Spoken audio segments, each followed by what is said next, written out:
Welcome to Rooster Shop. Ow, ow. Now I'm locked in here. Damn it.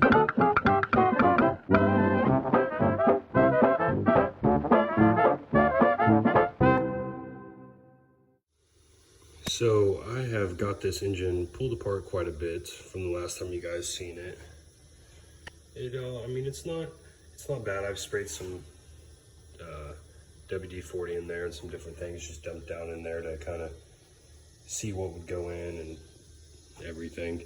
But I took off this valley cover, I believe is what it's called, maybe, possibly. I took off the distributor and whatever that, I don't know if it's just like a breather to let off pressure or what exactly it is. But I took this off. I've cleaned it up already a little bit. And look what present I found underneath here. I don't know what to name him, but it's a dead mouse down in there. Wonder how long he's been in there. He's worked in there pretty good. He's trying to get out. Oh man, come on. Come on. Oh, there we go. He's been in there a while. I think we'll name him Melvern. He looks like a Melvern. Time for him to part ways and get evicted. Damn it. Next time. So we have some interesting things going on down here. I'm trying to remove the axles, but I have to take the hubs off, and I'm assuming the brakes, I'm not really sure, to get the axles out so I can get the drive shaft out to get into the diff to see if any of the gears are stripped, because when I spin the wheel I'm getting a dead spot in the drive shaft where it's not rotating with the rear wheels. And I have already taken the axles dropped on the ground, just drive shaft still connected, because I didn't know you had to do that to get the diff apart, because I'm used to, like anything I've ever done, the differential just has that rear cover where you can pop that off and look. So yeah, it's a whole different process than I've ever been around. So we have it rigged up quite a bit since that rear axle is just completely loose. And I have about 3 tie-down straps. So let me show you what I got going on. So we got one toe strap hooked up there, pulling the axle back up to that leaf spring. Same thing on the other side. And then I was rotating this, trying to get this off, because I think you have to take that off first. I'm really not sure, if we're being honest, but it's rotating obviously. So I have another one hooked on the drive shaft going up to another support on the frame to keep it from rotating. So there's 3 straps. So let's see if we need any more to complete this process. I'll let you know. So I got some of the drivetrain all apart. I'm kind of starting to at least clean it up and see. I got that. I mean, it's not perfect yet. I'll go through, but I'm just getting most of the gunk and everything off of it. That's the only thing I've got fully decently clean yet. Working, oh Jesus. Working on these valve covers right now. We're gonna start hitting my starter right there, but we're still working on them. But update as far as the suspension, that shackle was being a pain. It was the first one I tackled, and I just cut her right there. And then that one was so worn out, the threads in there, because it was so loose, that bushing got bad, that there's no threads left in it. So I'm looking for 2 of those. I found some, but I'm trying to find some used maybe, or old new that are cheaper. Still haven't got that out, and the other side's still fully together. I have been soaking them. I've tried heating them. My impact doesn't have enough in it. Maybe I need like a bigger air impact, but I don't have a big enough compressor. So maybe I can get something from somebody, or I don't know. We're still working on those. But I did get my shock mounts, the upper mounts, taken off, and put new hardware on them, because those nuts were like There was half of that one and a quarter of that nut. Those over there were good, but I figured I was replacing this side. Might as well just do all new hardware. I cleaned them up like I'm doing over there with the cheek poker, as Derek calls it. I don't really know what it's actually called, thanks to him. Put some rust primer on them and then sprayed them, a couple of coats. And then I just kind of cleaned up the frame and sprayed it where I was putting those on, and then I can continue, but I just want to do underneath them so I didn't have to take them off to sand underneath them again, clean up. So that's kind of a update on the old girl. She's, you know, she's slowing down a little bit. Oh yeah, I took the bed off, obviously, because the suspension was a nightmare with it on. Still a nightmare, but it's a lot better. Just undid everything on that, lifted up one side, slid 2x4, two 2x4s under, went and lifted the other side, pulled them all the way through. And then I had someone come over and just picked them up and manhandled it. Wasn't the easiest, but we got her done. Sat her on 2 sawhorses. So there's kind of the update on everything. I got a neighbor that has done some work on a bunch of cars that I've kind of been talking to. Hopefully we can kind of match up our days that we're off, and you can come try and help me on those leaf springs, because I'm struggling. I don't know what to do with the limited amount of things that I have in my knowledge. So if I can get those ran out, those bottom parts of the shackle that go in the leaf springs ran out, then I can get those new upper bushing or upper shackle mounts put on, which these ones that like pressed bolt together, I don't know what it is, some kind of big rivet thing.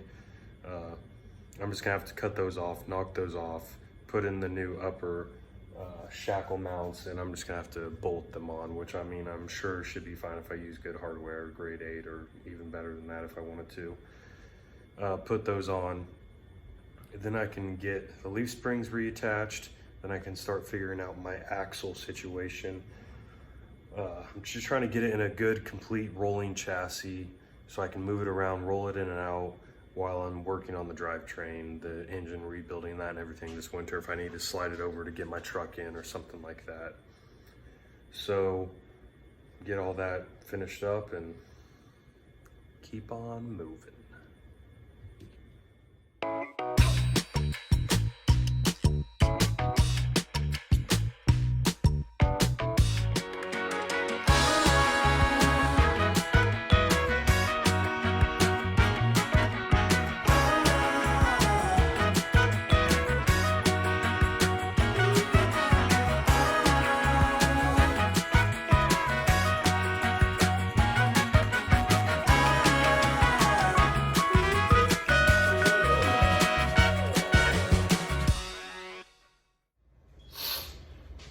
On this episode of I Don't Know What I'm Doing, actually my neighbor came over and we got some work done that I've been stuck on for about a week and a half now because I don't have what I need.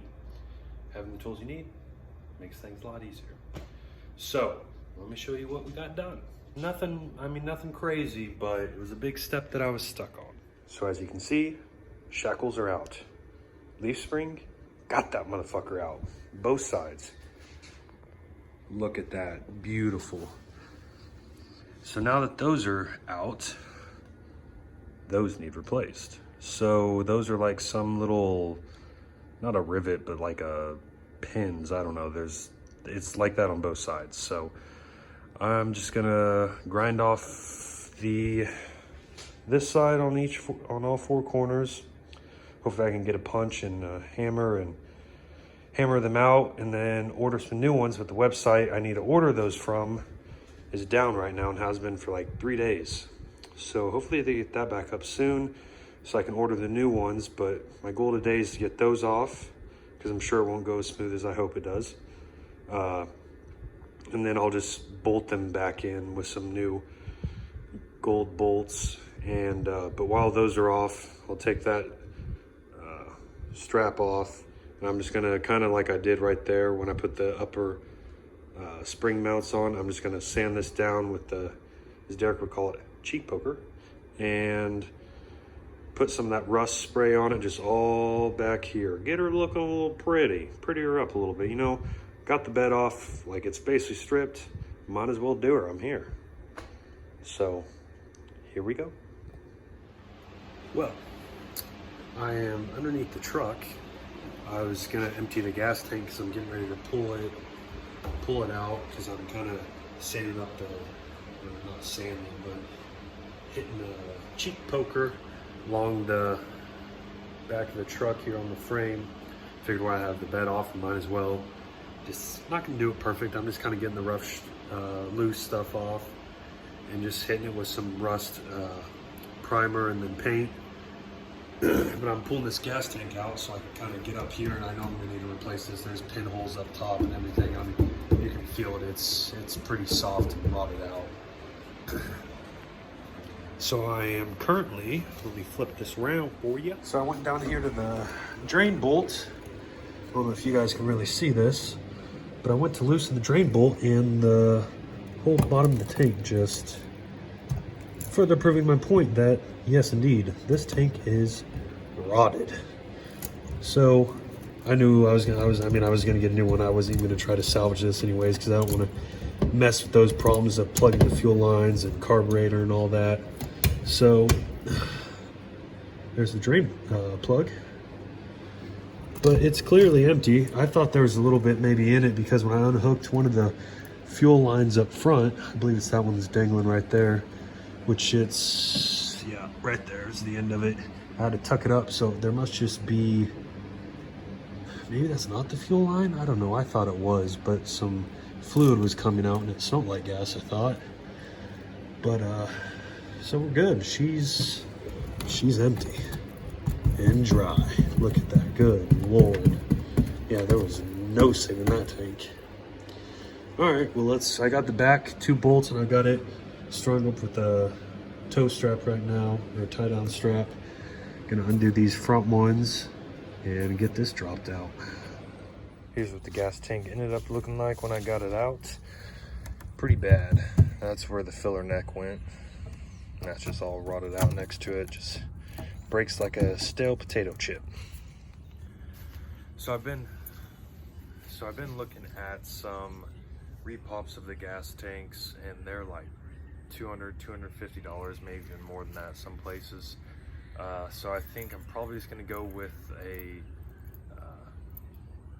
like square plain gas tank off like Amazon, get them for like $100. Probably try to get like a 15-gallon at least.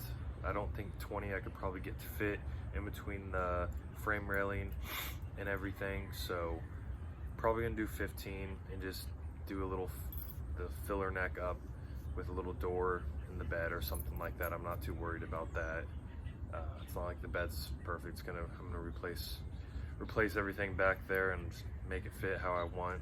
It will look just fine. I've seen other people put the little metal flap doors in the bed. I think it looks good as long as you center it up and everything. Next episode hopefully should be showing you the whole back half of the frame from the cab back, all painted up. It's pretty much done. And then some update on the suspension and maybe a new rear end. Who knows? New to me, not new, but gently used new to me. Thanks for watching this episode of Rooster Shop. See you later.